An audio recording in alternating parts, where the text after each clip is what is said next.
happening, everybody? It's Sean with reactions to the classics, and today we got a reaction to Love and their famous album Forever Changes, brought to us by a friend, longtime supporter and patron of the channel, Evan David. Thank you, Evan David. Appreciate you. Appreciate all the patrons who make this thing go. We would not exist without you. If you'd like to support us in any way, check out the Patreon link below, the patron link on the end screen. We much appreciate it. All right, before I even get into this video, I'm going to tell you the music will not be in the video. So right now, if you want to hear the music, go click on the Vimeo link, because Evan David's going to share his research on the album. And if you've ever watched an Evan David video, you know that the research is extensive. It's great, but go ahead and click on that right now. I'll remind you again after the research. But as I said, I don't do any research on Evan David's because his is so comprehensive. So let's get into what Evan David found about this album. He says, rock and roll legend has it that the genesis of what would become Love's seminal third studio album, Forever Changes, which was released in November of 1967, began some 2 years earlier in Los Angeles when singer, multi-instrumentalist, and songwriter Arthur Lee attended a Byrds gig. It was inspired by what he saw there and to start a new mixed-race band which would marry the Byrds' fantastic folk rock style to his own R&B-oriented style. Memphis-born Lee, who prior to this had already written and produced a single for one Rosa Lee Brooks that featured young Jimmy James on guitar, later to be known, of course, as Jimi Hendrix, had already formed two short-lived groups, the LAGs and the American Four, alongside his neighbor and childhood friend Johnny Eccles, who would swiftly join him as lead guitarist for his new venture. Lee and Eccles' new group, which at first was known as the Grassroots before being forced to change their name to Love when another group known as the Grassroots emerged later in the year, also included ex-Byrds roadie Brian McLean on singer, guitarist, and songwriter, and Johnny Fleckstein, bassist, and Don Conca on drums in their initial lineup. Although the latter two would soon be replaced by other musicians, Ken Forsey in the case of Fleckenstein, and Albin Snoopy Pfister in the case of Conca. By the time Love released their first self-titled album on Elektra Records, itself following in the wake of the band's first single, an energetic cover of Burt Bacharach's My Little Red Book, both of which were released in March 1966.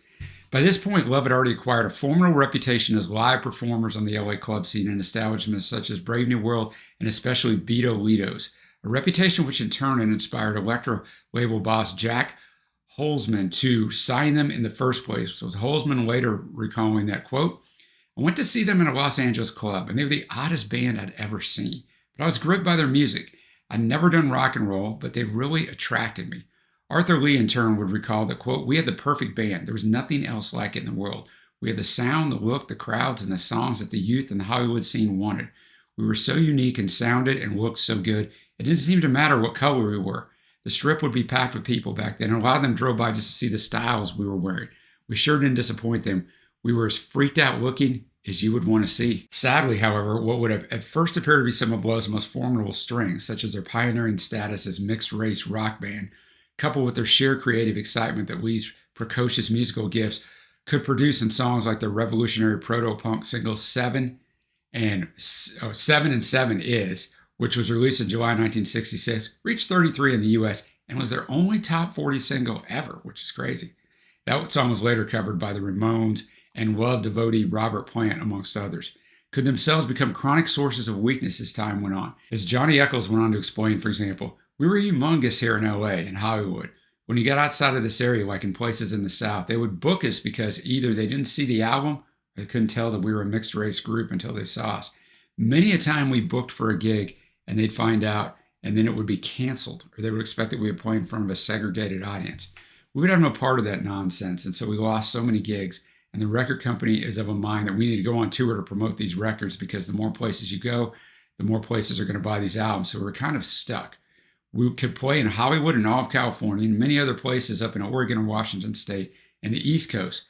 But every place in between, with the exception of Texas, that was the one place we could play in the South, we couldn't play.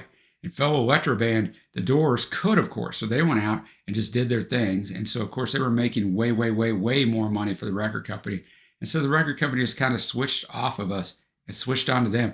And that's something I never thought of until I read this research. Like, the racism in this country, I live in the United States, people always talk about the good old days. Yeah, the good old days, really? Yeah. I mean, that's horrible. All right.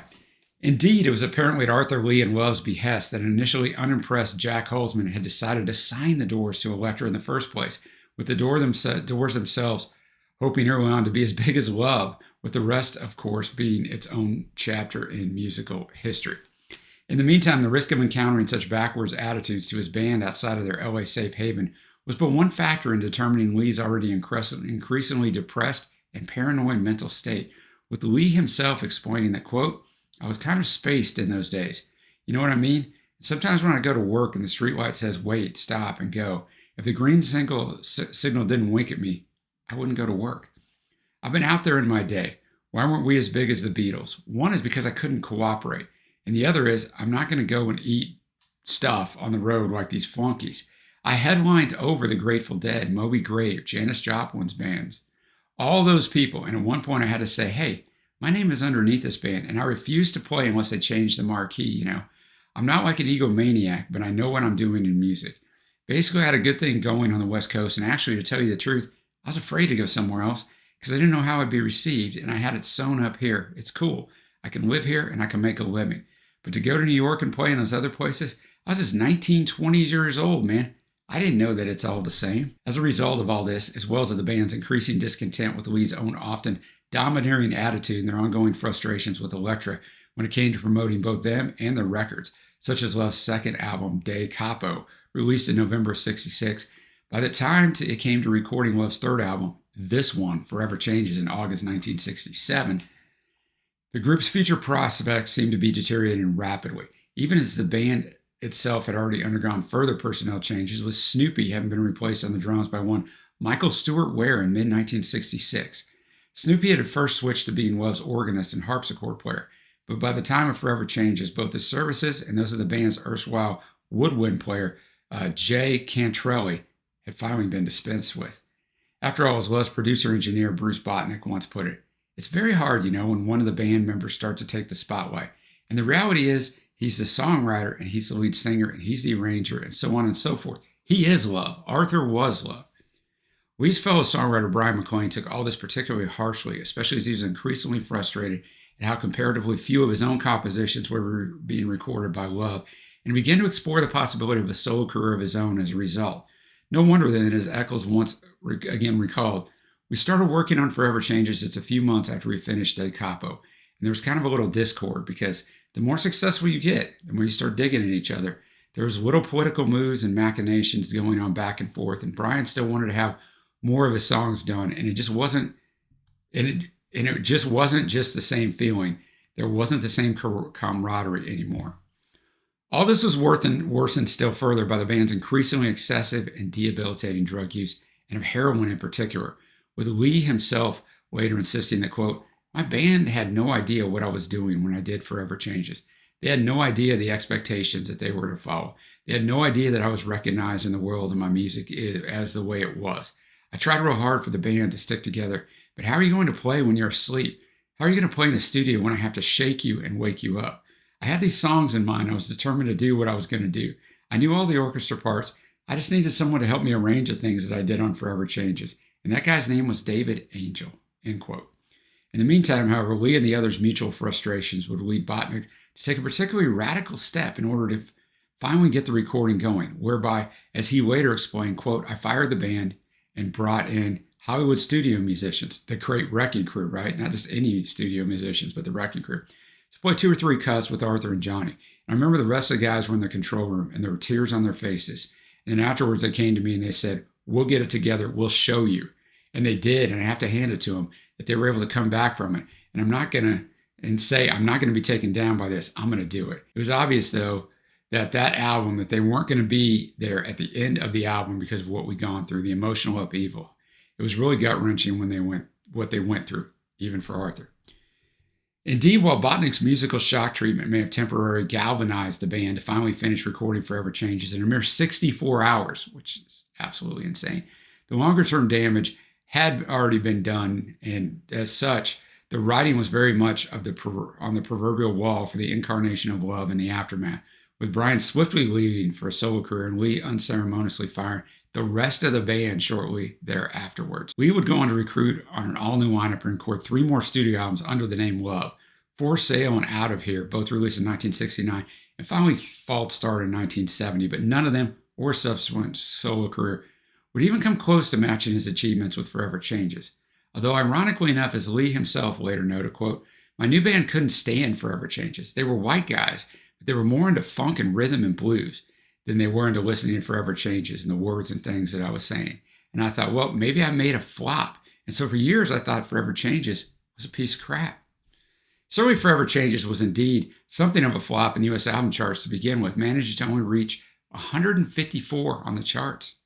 With Eccles, for one, later lamenting that, quote, when I heard it in the studio, in full bloom with orchestra and everything, it just really knocked me out. And I thought everybody else would hear it the same way, because you're adding rock and roll, or really blistering guitar runs with flamenco on top of something that's rather avant-garde. And that was different. I don't think up to that point there had been an album done like that. And I was pleased with that from the start.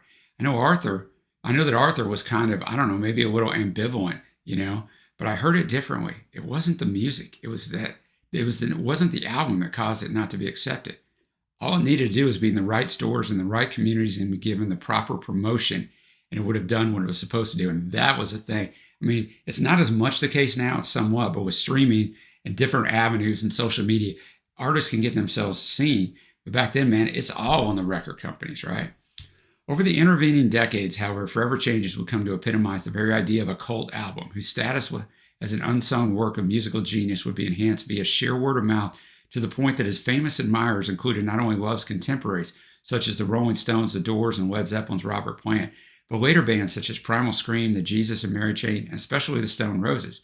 Indeed, even such a notable musical authority, sarcasm of course, as the British Houses of Parliament would officially, if tongue-in-cheekily, hail it as being the greatest album of all time upon honoring Lee when he toured the UK performing Forever Changes live in its entirety in 2022.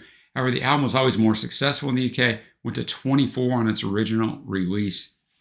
Sadly, Lee, who by that point had already served over 5 years in prison during the 90s under California's notorious 3 strikes law for illegally discharging a firearm in the air, would die of leukemia in 2006 at the age of 61, following in the footsteps of Forsey and McLean, both of whom had died in 1998 of a suspected brain tumor and a heart attack, respectively. In the aftermath of Lee's death, Eccles would later lead his own lineup of Love on tour, and they too would often play Forever Changes in its entirety. Evan David says, I still think that this album is a fantastic musical achievement, especially given the bleak and inauspicious circumstances surrounding its creation. Arthur Lee himself once said that, quote, the words on Forever Changes represent the last words I thought I would say about this planet. I made it after I thought there was going to be no hope left in the world. And regardless of the fact that they were not, in fact, his last words, Evan David says, the album as a whole, nevertheless, remains as both a plaintively paranoid, psychedelic masterpiece in its own right, and also as one heck of a creative epitaph for Lee, for Love, and for the entire 1960s themselves. As such, I look forward to seeing what Sean makes of it, as well as to reading the rest of the RTTC community and beyond's thoughts regarding this album and regarding Love as a whole in the comments below. So remember, I told you music will not be in this video. Click on that Vimeo link below and you can watch along with me. I'll say before I jump into the first track, I know this album and the fact that I listened to it one time and I really liked it. It appeared on my 1976 Best Albums train. I did an album draft. If you haven't looked at it, go look at it. 1965 through 2002, we did every single year our top 10 albums. And this album appeared in there, but I only ever listened to it once. I mean, I never had time to go back to it. So it's not the same as just, I was listening to 30 albums for each year. So I was flying, right? So you had to be really good to stand out. So obviously this was really good to me, but I'm not reading the lyrics. I'm not doing a deep dive into it. I'm not listening to it intently. So I really look forward to doing this. So all of that to say, let's jump into it. With the first track, Alone Again Or. Released as a non-charting single in January 1968 and later covered by many artists, including The Damned, this truly magical tune was written and sung by Brian McLean, and its significance in the context of this album is best described by Jack Holzman, who insisted that, quote, the Love Forever Changes album would not exist if it didn't have Brian McLean's Alone Again Or. The whole album is built not so much upon that foundation, but upon the door with which that song, which is a great song, created so that people could walk through it into the rest of Arthur and the band's cosmology. Starting with the rippling guitars going into a bridge and suddenly the crescendo of horns and strings and a flight of fancy on a bullfight corrida trumpet, which is off wailing on top of everything else. I was just knocked out when I heard it. I thought that was wonderful. I guess he didn't think it was so wonderful that he promoted the album, huh? Because he's the Electra head. Johnny Eccles said, quote, initially Alone Again Or was supposed to have a banjo intro, and neither Brian or I had any experience playing banjo, so we rented some really nice banjos, we couldn't play the damn things. I mean, it just sounded so bad that Alone Again or was just about to be shelved and we're going to do another song. And I'm in the corner noodling to warm up, just finger picking and doing some Spanish and flamenco guitar runs. And David Angel, he heard that and said, why don't you open the song with one of those runs? And there we go. I'm going to have the lyrics up as always. Thanks again, Evan David. Alone Again, or that song is just great. Just the way it's arranged, all of it, right? Obviously, the guitar, the Spanish sounding to it right there, with the horns and everything. But there's not a lot to the lyrics. It's just the way Brian delivers it. You know, verse 2 and verse 3 are the same exact thing. They're just small. Yeah, I heard a funny thing. Somebody said to me, you know that I could be in love with almost everyone. I think the people are the greatest fun. And I will be alone again tonight, my dear. But, I mean, just so good.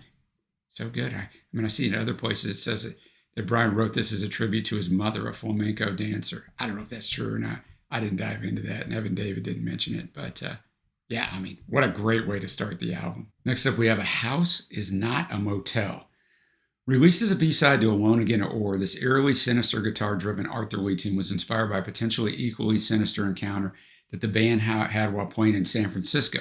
For as Johnny Eccles again recalled years later, quote, there's an AWOL soldier from Vietnam. We were sitting at a table and he just walked up and sat down without being invited. And he just started talking. He's telling us about Vietnam. And, you know, we're thinking this guy's a little weird. So we wanted to leave and he puts a gun on the table. It was a 45 or something. It was a big, huge gun. And so then we realized this is serious. So we sat back down and he said, I want to finish my story. I'm not going to hurt anybody. And so he starts telling us that when blood mixes with mud in these war areas, it turns gray. And that there would be times when one of the service people, the soldiers, would be wounded and he'd be in the field all night long crying out for his mother or crying out for God. And so when you hear in Motel, in this song, Arthur saying, you can call my name, he's talking about the story this guy's telling us. And after he finishes telling us about the horrors of war and all of that, and that he's actually AWOL, he just gets up, takes his gun, and splits. And Arthur turns that into a song. Wow. A House Is Not a Hotel. Obviously fantastic guitar work. Arthur sings much faster on this song than we had on Alone Again or with Brian on there, but so the pacing is just much faster. And it is much more sinister, as Evan David put it, because verse 3, by the time that I'm through singing, the bells from the schools and walls will be ringing, more confusions, blood transfusions. The news today will be the movies for tomorrow. So those two things, obviously Vietnam. And the waters turn to blood. And if you don't think so, go turn on your tub. And if it's mixed with mud, you'll see it turn gray and you can call my name. I hear you calling my name. So yes, great story around this song. Let's go to the song that if you don't look at it right, you'd be like, what is that word? But it's And More Again. It's just all together.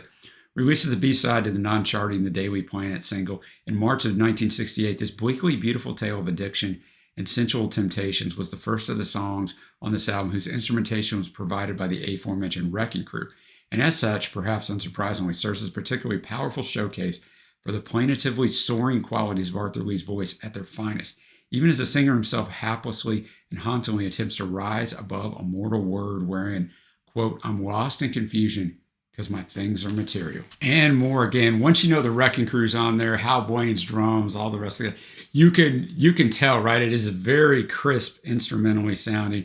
And just like Evan David said, it is a showcase for Arthur Lee's voice, you know, much more reserved, much more under control. I mean, it's good no matter what you do, but I think I like verse 2, and when you've given all you had and everything still turns out bad and all your secrets are your own, then you feel your heart beating. And the chorus, and I'm wrapped up in my armor, but my things are material. So, you know, the material things, the money, like you're not really, you know, that's not where your happiness is going to be, but you're kind of wrapped up in that and you kind of lose yourself. And I'm lost in confusion because my things are material and you don't know how much I love you. So some really good songwriting there as well. Next up, we have The Daily Planet. We got a great story behind this. Evan David says, released as a non-charting single in March of 1968, this bitingly sarcastic tune sadly has nothing to do with DC's Man of Steel, except perhaps in the sense that the world of monotonously repetitive despair and paranoia depicted in the song probably could use a Superman of its own to liven things up.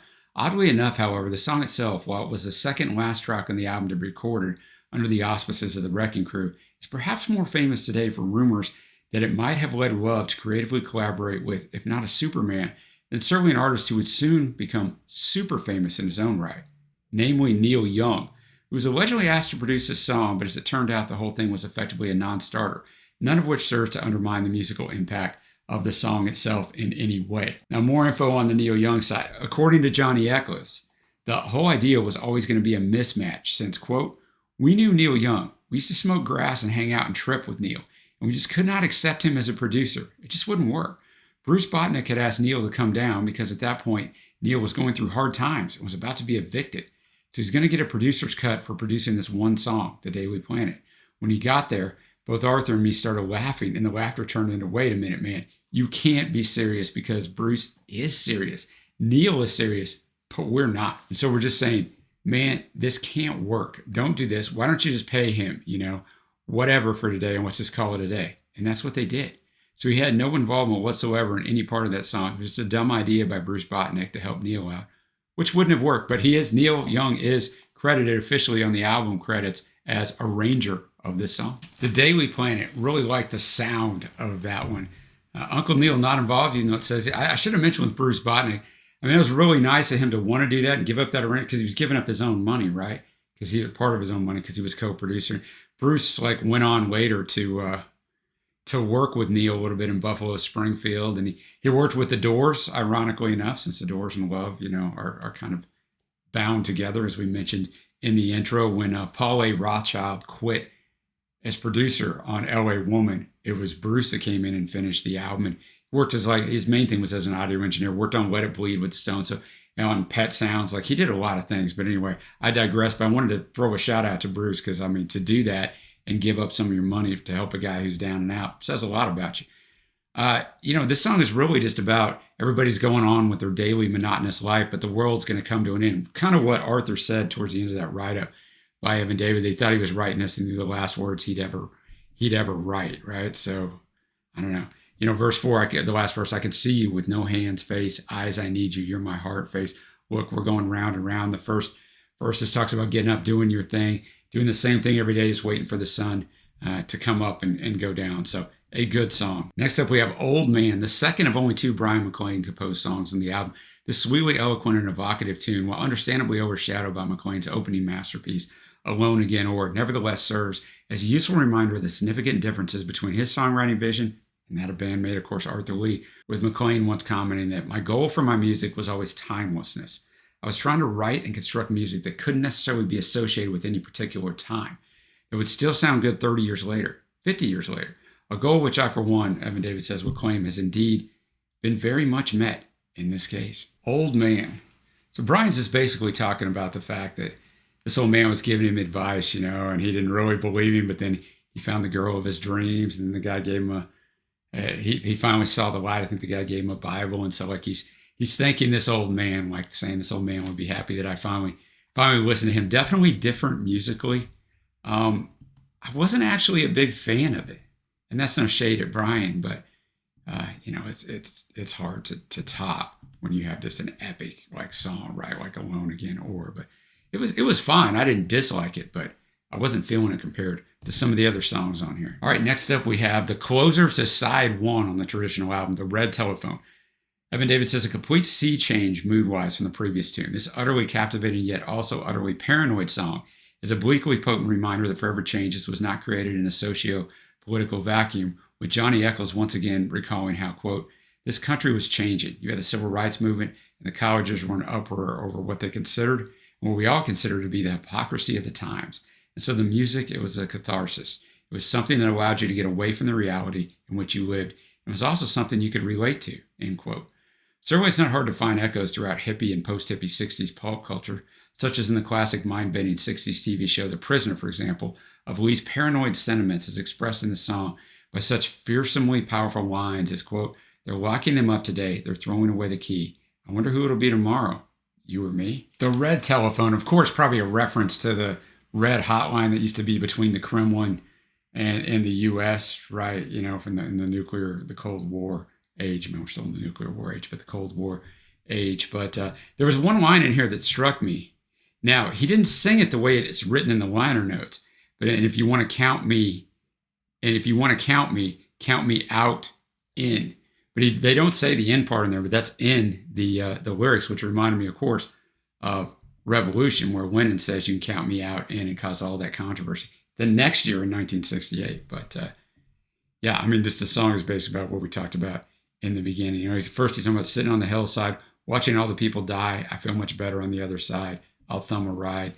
I'll believe in magic. Why? Because it's so quick. I don't need power when I'm hypnotized. It's probably taking some psychedelics there, you know, when you know the history of the album and it's 1967. So a good tune. Except we got one of those long song titles, right? Maybe the people would be the times or between Hill and Clarksdale.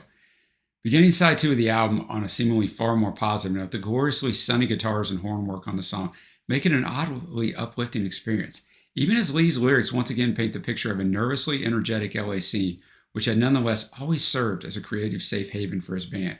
For as Johnny Eccles once again said, quote, "There was a lot of things happening outside of this little enclave that we created for ourselves here in Hollywood. It's like our little fairyland, and as long as we stayed here, everything was okay. It was safe. But then we left, and that's when the real world kind of crept in." All right, pretty good song. I think it's just talking about, you know, the area there in LA where they played, and, you know, the bars are all right by each other. And if you think it obsolete, then you go back across the street. Yeah, street, hey, hey. So I think he's just talking, that's part of the song. You know, he's just started talking about, you don't like it here, the music here, go across the street. You'll probably like it there. But yeah, just a good little, I mean, you know, I had that in my mind the whole time, the LA scene and that stuff. So a good song. Next up, we have Live and Let Die. Not that one. Mr. McCartney hadn't come on the scene with that one for several years later. Evan Davis says this quirky, idiosyncratic tune not only boasts one of the most oddly original opening lines of perhaps any song ever written before or since, no spoilers here, but also a macabrely forthright depiction of mankind's innate historic propensity towards self-perpetuating tit-for-tat violence, which also seemingly reminds us that, as rock writer Andrew Holtrans once put it, quote, "The perverse impulse to murder, as well as the mass desire to purify the land through periodic scourgings, resides in all of us, piling on more karmic debt with each successive generation, dooming man to eternal imprisonment in the material world. But it's nonetheless still highly enjoyable for all of that," Evan Davis says. Live and Let Die. Obviously, the highlight of this, well, maybe it's not obvious for you, maybe there's something else for you, is the guitar work, but also the drumming, right? The drumming is fantastic. It's more thunderous to kind of knock down the points of this song, but a good vocal performance. But that guitar work, as it has been on a lot of these songs, is next level. Next up, we have the Good Humor Man Sees Everything Like This. Returning once more to more seemingly sunny, even optimistic lyrical territory, this song also boasts one of the most exquisitely intricate arrangements of instrumentation to be found on the entire album, which is no idle boast when you consider that, as Bruce Botnick once put it, the whole album itself was, quote, "a really weird mix of Tijuana brass and rock and roll, which Arthur heard in his head. This wasn't a matter of hiring an arranger to come up with arrangements without the artist's involvement. It's the words plus the music and the performance. There hasn't been anything like it since. Nobody has even gotten close." The Good Humor Man Sees Everything Like This. The song itself is very short as far as the lyrical content of it. It's more about just the vibe. It's a great vibe, like the rest of this thing, just arrangement-wise. Just a fantastic production and arrangement on this song. I mean, the lyrics are nonsensical to me, but it doesn't matter. All right, we got 2 songs left. A super short one here, followed by the longest one in the album. We got Bummer in the Summer. Returning to Lee's more R&B roots, this aggressively insistent tune not only depicts a fierce, methinks the singer doth protest too much declaration of both mutual and individual freedom in the wake of a self-destructing personal relationship, but the song's bleaker undertones once again remind us that, as Andrew Holtrans once put it, and quote, "Unlike most rock musicians of his time, Arthur Lee was one member of the 60s counterculture who didn't buy flower power wholesale. He intuitively understood that letting the sunshine in wouldn't instantly vaporize the world's or his own dark stuff. For him, the glittering surface of the age of Aquarius obscured an undertow of impending doom." Evan David says a notion reinforced still further by the atmosphere of the next and final tune on the album. We got to get through this one first. Bummer in the Summer, the propulsive drive of the guitar through this was just fantastic. The rest of the range was really good too, but the guitar was fantastic. And the way Arthur delivered the lines, it really, really made for a nice, seamless song. I mean, Bummer in the Summer is this girl, man. She's not really into Arthur. He's with her and she's thinking about another guy. But he ain't got no papers on her. I think he's talking about he's not married or there's nothing binding them. Then he says he has no papers on himself. So who the heck knows? But that's kind of what I took out of that one. We go from the shortest song to by far the longest song. You Set the Scene. Evan David says, leaving the longest and perhaps the most personally poignant as far as Arthur Lee was concerned song on the record to last. This tune is an apt reminder that by this point, an exhausted and even more paranoid Lee was convinced that he would personally perish in the very near future. With Johnny Echols also reminding us that Lee already by this point, quote, talked about death quite a bit and thought that he was just going to die. But I think a lot of that had to do with just being tired, because of all the changes that were happening. Forever Changes, knowing that this was going to be it as far as this particular group is concerned and that things were going to be different, that it was never going to be what it was.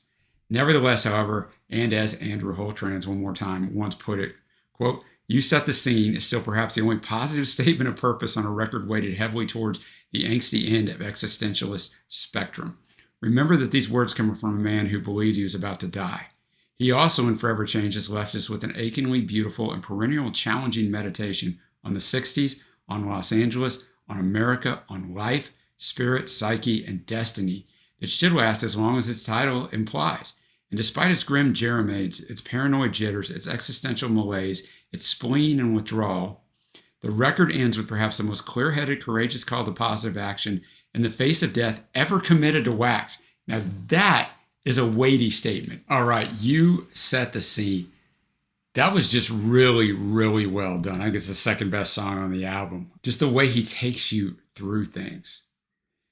This is a time, like verse 3, this is a time in life that I'm living, and I'll face each day with a smile for the time that I've been given such a little while. And the things that I must do consist of more than style. There are places that I am going. This is the only thing I'm sure of, and that's that all that lives is going to die. So he is taking a more positive attitude, but then he gets to that, which, it's a true statement, but it kind of goes with Arthur's doom and gloom outlook at the time. And there'll always be some people here to wonder why. And for every happy hello, there will be goodbye.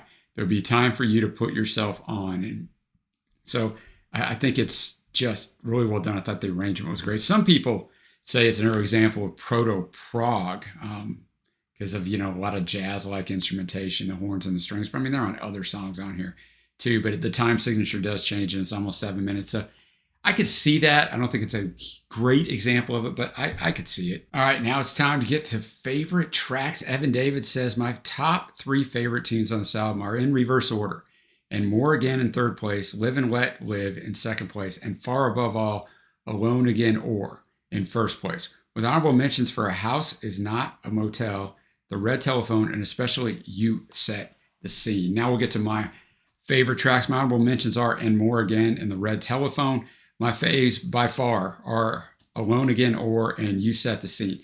Alone Again or is the best song on here, but You Set the Scene is surprisingly closer to that song than I figured it would be. Now we're going to get to my overall score. This album is fantastic. It's not as much about pulling songs out individually as listening to it as a whole set piece of music. And a lot of albums are that way, right? Where it's like, you don't pick out one song, oh man, that song's awesome. But when you listen to the whole thing together, you do with Alone Again or, but the rest of them, you got to listen to it in one sitting, right? And you just kind of get with it, you vibe with it. So on second listen to this album, but I'm going to be at an 8.75. Just fantastic stuff.